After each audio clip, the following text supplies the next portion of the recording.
क्या ध्यान को निष्काम भक्ति का मार्ग कह सकते हैं या ये निष्काम भक्ति ही है?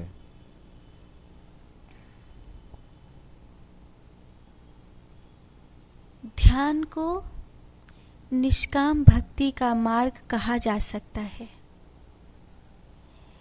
लेकिन सच तो ये है कि ध्यान भी अपने आप में अधूरा हो जाता है अगर उसमें कोई कामना आ जाती है। कोई भी कामना, चाहे वो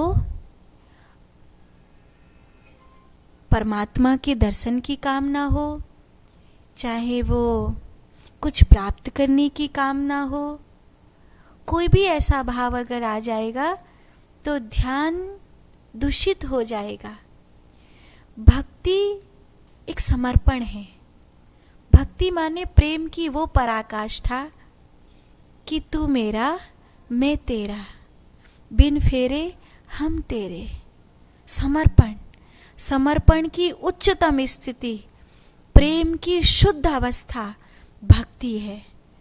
अगर भक्ति को आप ध्यान से जोड़ते हैं तो ये उत्तम है, ये बुरा नहीं है, लेकिन यहाँ सावधानी बरतनी होगी, क्योंकि भक्ति तो भगवान को मांगती है। भक्ति प्रेम है और प्रेम प्रेम को मांगता है।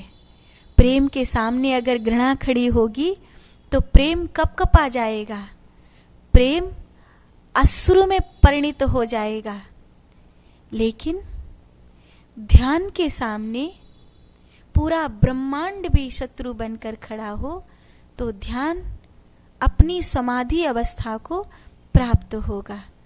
ध्यान स्वयं में जाएगा।